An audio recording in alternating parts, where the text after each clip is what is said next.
Hello and welcome to Furhammer Videos. Sorry you can't see my face this week, but the reason is I look an absolute mess. So here's some pretty Space Wolves to look at that we're about to go through a painting tutorial on. Please don't forget to like, comment and subscribe.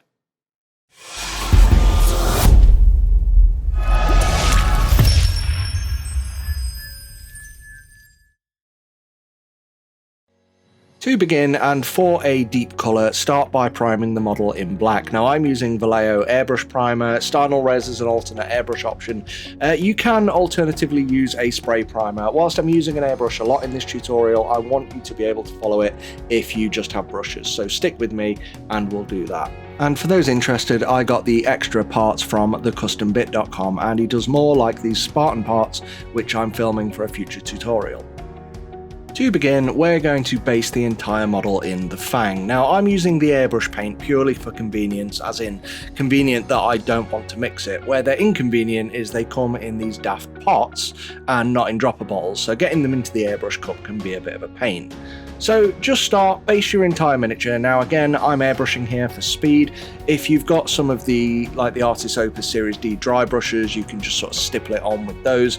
Or if you've just got normal brushes, then just paint it on. But basically, cover the entire miniature in the Fang for that deep, deep blue shadow colour. Now that we've got our shadows blocked in, I'm going to use Rust Grey for the mid-tone. Now, when I say shadow and mid-tone, I'm not talking about the recessed shadows, we're going to darken them later. I'm talking about the armour shadows. So the armour is going to have three tones, a shadow, this mid-tone, and then the next highlight. Now, I'm airbrushing here, but instead of doing a 45-degree highlight around the whole model, I am focusing on small areas like the knees, the backpack, the shoulder pads, the chest plate, and trying to pick out individual forms. Now, if you don't have access to an airbrush, you can do this with dry brushing with the Artis Opus dry brushes, or just paint it on, but that's going to take hours. And finally, the highlight, we're going to use Fenrisian Grey. One of the other reasons I'm picking the Citadel colours for this tutorial is because I know there's a lot of people out there who are colour purist when it comes to their Warhammer armies. So I'm going to be focusing quite primarily on Citadel colours where I can in here, and then only switch to other colours where they're fairly generic anyway, like blacks, whites, and a few metallics. With this technique, I'm trying to pick out the middle of what I'd painted before. So things like cylinders, I'm doing a line, circles, I'm just spraying a spot in the middle of it. That's for things like the knees and the ankles and stuff like that. So just try and pick out certain parts of the model to really highlight them. Now I'm back to Fenrisian Grey again, but this time the layer paint, and I'm going to be using my Artis Opus medium dry brush. The reason for this is because now that I've done the highlights and picked out and highlighted the forms, I'm going to use this to do all of the edge highlighting on the model. So this is I'm basically going to turn the model upside down, dry brush it from below, so anywhere that is an edge is now going to be caught with that paint, and it's going to help to pick it out and just reinforce the shape of each and every part of the model's armour. Now, arguably, as I said before, you can do this whole guide with a dry brush. You don't need to use the airbrush at all. Personally, I'm just more experienced with the airbrush. I am much faster with the airbrush, and I don't find you can get as smooth blends as you have here on the base of the backpack or on the back of the leg here. Now, to be fair, what we're doing later with shadowing it, does that matter anyway? Not really sure. Your call.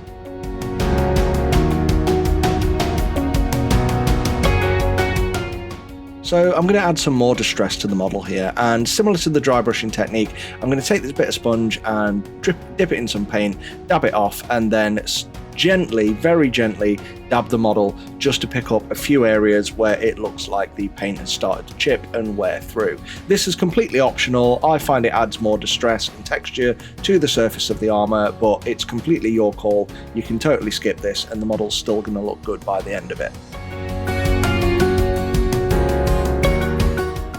So now we're going to do the bit I like to avoid if I can, but we're going to be doing some masking. Now again, if you're doing this with a brush, you don't need to do this, but if you're using a dry brush or airbrush, I highly recommend masking for the next step because it's going to make everything much faster. I prefer Silly Putty as my masking product of choice. Blue tack I find is a bit too sticky, sticks to the model, sometimes brings paint off, and the liquid mask is an absolute nightmare to control. Do not use it with brushes because it will ruin a brush in absolutely no time. So next I'm doing these shoulder pads in Mephiston Red, and I know these are support units and therefore should be yellow shoulder pads, but I can't go back and refilm it now, and it also adds a bit more variety to this video. So just spray the areas that aren't masked with Mephiston Red.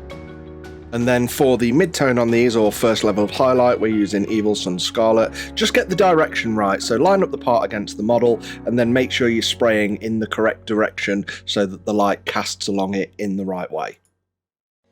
And then for the highlight, we're going to take some Troll Slayer Orange. And this, like the previous step and what we did for the armour, just try and get this in the central point of what you've previously highlighted with your airbrush. Again, you can do this with a dry brush, or you can blend it with a normal brush.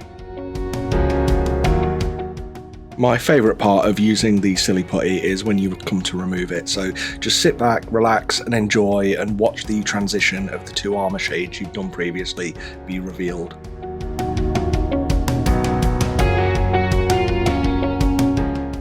So for yellow, we're going to start with Averland Sunset, and just to begin this again, start by covering the bits that you don't want to be yellow. So here, that's the shoulder pad that we painted red and the arm from the earlier steps. With the yellow, because it's going over black, you are going to need a few extra passes. So again, if you're airbrushing this, just try and give it one light pass and then go over again. Make sure you're giving good attention to those recesses. The problem with the yellow over black is not so much the coverage, but it's more that when you leave any areas that aren't fully yellow, you end up with this horrible muddy black. It's not really a brown black, which is what you want. It's more of just, it's like a dirty black. It's horrible. So make sure you get a good heavy coverage with the Averland Sunset and cover everything in yellow. To highlight, we're going to use Flash Kits Yellow. Once again, pay attention to the direction that the part is going to sit on the model. So this axe is going to sit downwards, so spray the shoulder pad from above, and then also spray some of the top parts of the axe. Try and keep the highlights away from the hand. I'll explain why in the next step. With the shields, I'm doing a line down the middle first, so that kind of gives the curvature a bit of highlight, but then I'm putting a lot of focus on the top, so you've got that top to bottom fade across the shield's face. And now once again, just the bit that I always find compelling to watch, the reveal of all the colours that we've painted in previous steps.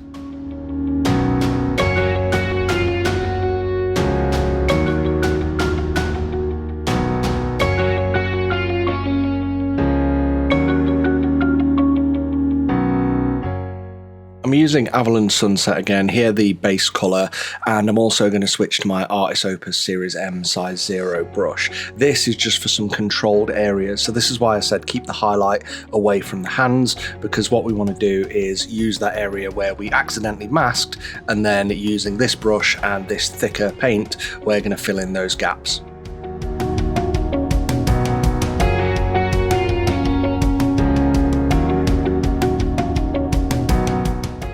Now for some quick and simple faces, we're going to use Rhinox Hide. I've masked the model up again, and it's just a case of giving the face a complete base coat in this colour.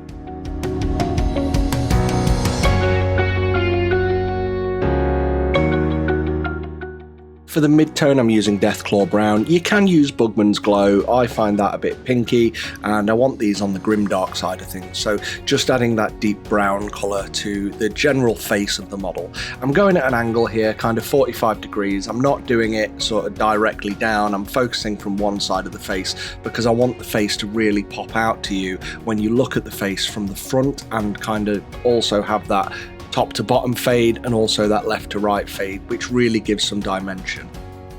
So to highlight, I'm using Kislev Flesh. Now you can, once again, you can airbrush, dry brush, or just normal brush this, but I'm going for speed, so I just want to lightly airbrush this. Again, I'm going at a kind of 45-degree angle, not only just from like the top of the model, but from the side, because again, I want to give that dimension top to bottom, left to right, and leave some kind of fade when you're looking directly at the face.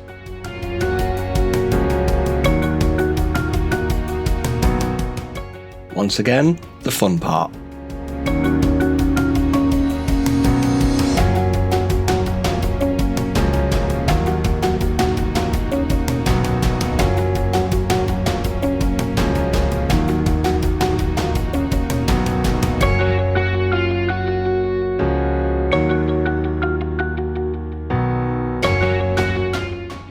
So now I've gone as far as I can realistically go with the airbrush. It's time to block in some colour. First up is Mechanicus Standard Grey, which I'm going to use to just fill in the areas of soft armour plating. So things like the groin joints, the knee joints, the elbow joints, things like the hoses up the backpack as well. We're just going to paint these with Mechanicus Standard Grey and call it done. All the leather areas are going to get painted with Rhinox Hide. This is great because it's going to give a nice contrast to all those cool areas on the armour.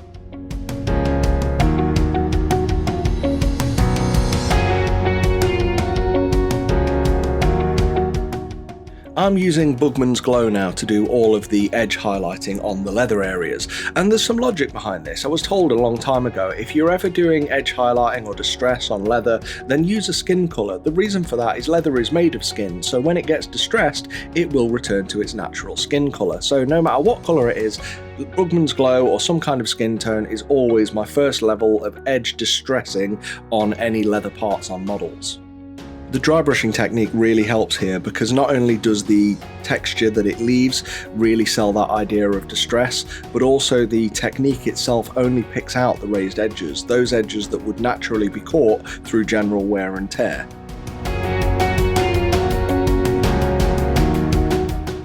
Bringing in some Screaming Skull now, I'm going to let this mix in with the Bugman's Glow and create a just sort of off-whitey skin colour. First I'm going to highlight the faces with these and pick out all the extremities, but you can also use this colour for highlighting all of the leather areas that you've done before. As you're painting with this colour, just gradually move slowly towards pure Screaming Skull, and then you will find that not only have you highlighted it in no time at all, but you've actually built up a general and gradual transition from a fleshy colour to a really pale, bright skin colour. So here I'm using Troll Slayer Orange again, and yes, I'm using the air paint even though I'm brushing it on. You can just thin the normal paint, but I had this to hand, and the good thing about the air paints is they do paint on like normal contrast paints, just a lot more opaque. I'm now using Corvus Black because it's more of a blue black. I don't want to use true black or true white on any model, and I'm just filling in the purity seals. The reason I've chosen black on this is because I don't really want them to stand out. I don't want them to draw attention. They aren't very Space Wolfy. To cover the cloth parts of the seals, I'm using Wraithbone. Now you can choose any kind of cream or off-white colour that you like, but the reason I've gone for this is because it's a base paint and I want to get the coverage on in as few coats as possible. So here, even though some of the raised edges are still slightly blue, I'm going to leave it with one coat and then done. Honestly, in the end result, you won't even be able to tell.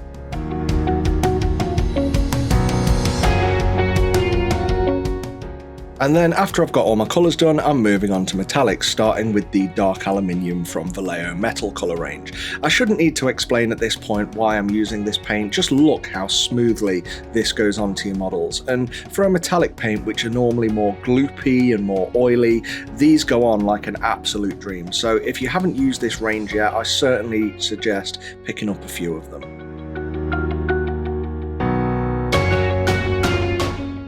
So next, and once again from the Vallejo Metal colour range, I'm now using Copper. Copper is one of only two colours in the range that isn't a silver, and this stuff again, it goes down like an absolute dream. It's one coat and it's an absolutely incredible finish.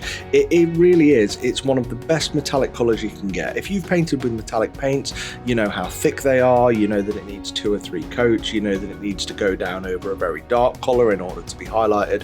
With these, it's like hobby cheating, just literally very light amount. It flows really nicely, almost too much, and just get it down on your model and before long you will realize how shiny it is. Also, I'm doing a bit of Space Wolf cheating here. Normally these shoulder pad rims would be blue, but that would be an absolute nightmare to mask off. So in my army, the shoulder pad rims are all going to be copper and match the Aquila or any other ornamentation on the models.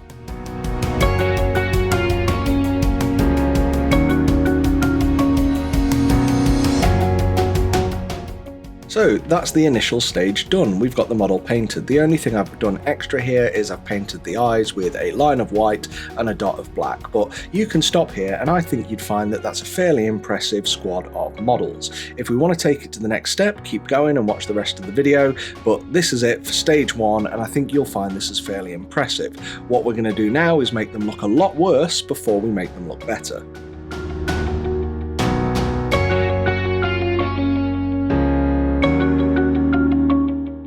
So to begin, we're going to use a gloss varnish. Now, the reason I'm doing this, and I don't often do this on my models, but I really want to preserve the vibrancy of all those blues and reds and yellows in the next stages of the painting technique. And what we're going to do, as you're probably aware, is cover it in oil paint and wipe it off.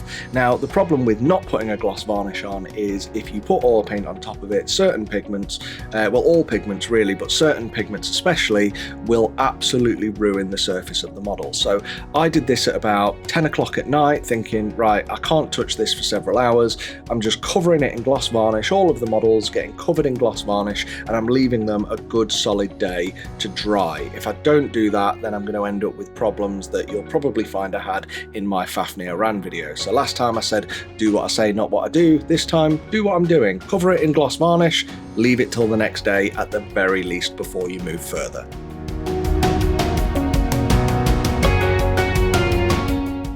I'm now going to apply some transfers using Microset and Microsol, and to avoid making mistakes when painting pack markings and to get them perfect, I'm going to apply some of these marking transfers which I got from themightybrush.com. Additionally, I've got these from the Indomitus starter set. When cutting out transfers, it's really important to get as close as possible to the actual transfer itself. All transfers come with a bit of a clear white backing, and that can play havoc when trying to get it to conform to certain parts of your model. So if there is any clear area of your transfer that you can cut away before applying it, I highly recommend you do that in advance of trying to get it on your model. So when you're actually trying to soak a transfer to get it off the sheet, you can drop it in some water, but the problem is you've then got to go fishing to get it out, which can be an absolute nightmare. What I recommend you do instead is you can just get some tissue paper, pop your transfer on top of this and then soak it in some water. Yeah, it'll take a little bit longer for your transfer to become loose, but once it does, you'll find it's a lot easier to just transfer from this onto your brush and then straight onto your model. So begin by getting some Microset, not Sol, we'll get onto that in a minute, and then just apply that liberally across the surface that you're going to apply the transfer to. This will give us plenty of movement time. Slide the transfer off the decal sheet. I'd recommend doing this when it's close to the model, it's a lot easier, and then apply it down. And then just using your brush and Microset, don't use water, we want the water out of it, move it until it's in place, and then very gently with something like a cotton bud, you want to try and roll out the excess water from underneath and try and get all of that water removed. Once that's on and dry, give it about 20-30 minutes. Just do the same with the Microsol. So this time you want to just liberally cover it with Microsol, and if you've got any creases in the transfers that you've applied, you can, so long as this has started to dry, so give it about 2-3 minutes while it just sits there, starts to dissolve the transfer that you've applied, and then just roll that crease out and try and get it removed from the transfer before you leave it for about an hour or so to dry. This is also a good time to sponge on some additional weathering. Time for oil paints, and we're starting off with Abteilung 502's Shadow Brown. This, to be honest, it reads as black when it's on the model, but it is a brown, trust me. So we're going to get this, we're going to thin it down pretty thin. You can kind of see on the edges there around the palette how thin we've got it. If you drag it up the side and it runs back and becomes watery, that's where you want it. And I'm applying this gently to the model until I realise, yep, that's flowing nicely and it's not thickly covering the areas, and then we're just going to apply it liberally to the model. If it's too thick, then it's going to take me an age to work off, and we don't want to do that. We want it so it's sticky enough so that it sits in the recesses. If you thin it down too much and then paint it on the model, it won't actually stick at places like there at the top of the shoulder pad. It'll all run down to the bottom, the top won't have any paint in it at all, and it'll absolutely ruin it. So once you've done that, just start with a sponge, something like one of these makeup sponges, and begin to clean it off. You want to make sure the paint's dry before you begin this, so give it a good, I'd say at least 20 minutes. If you can, leave it an hour, but you've got several hours to play with, so you can leave it 4 or 5 hours and come back and do it later. The next level we're going to do is again Abtalung 502, and this time Dark Rust, and I'm applying this with an airbrush, really because I was just trying something out for the video, but also I found that this was a much better way to apply it. It got it evenly across the surface of the model, and when it came to removing the paint, I didn't have all of those recesses which were still wet with slightly thinned oil paint. So this to me is my preferred method. If you don't have an airbrush, you can just paint it on as I did with the previous step, but once it's dry, just begin to wipe it away with something like a makeup sponge.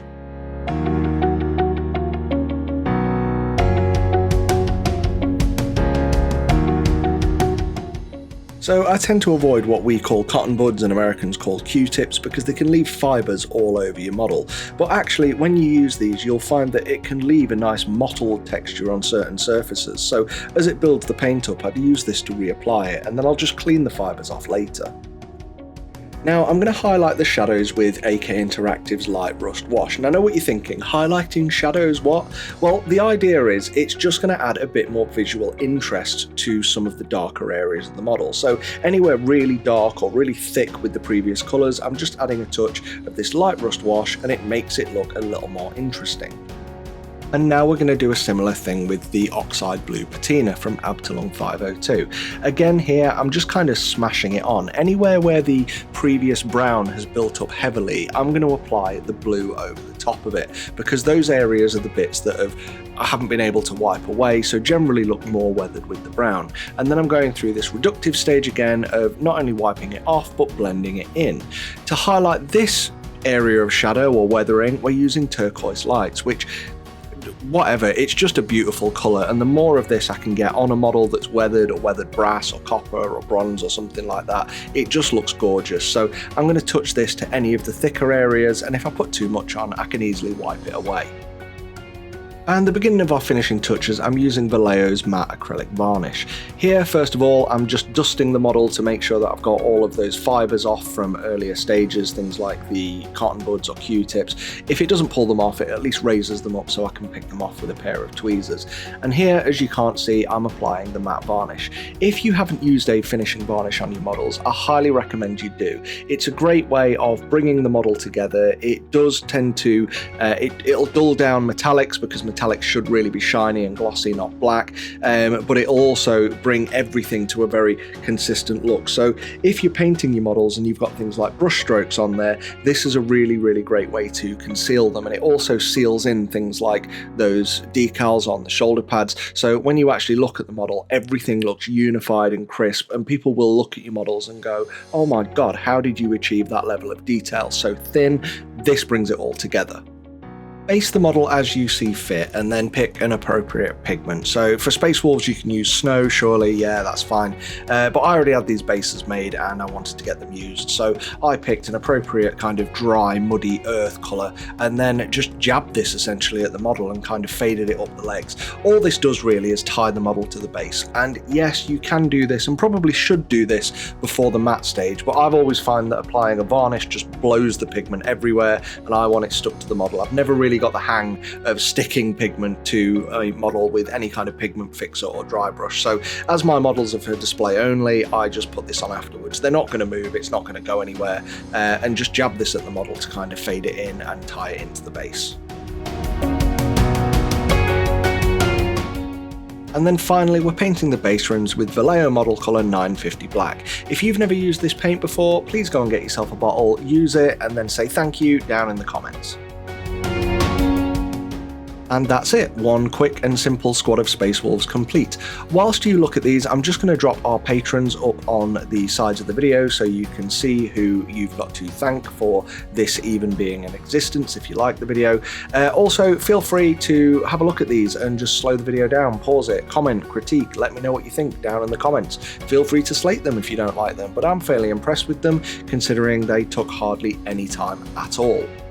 After all, these videos are for those of you like me who love miniature painting but get frustrated with things like the tedium of edge highlighting and spending weeks and weeks on a series of models only to be disappointed at the end of it. This really takes no time at all. You can just quickly spray it, dry brush it, paint it however you want, and you should have an impressive looking model or series of models at the end.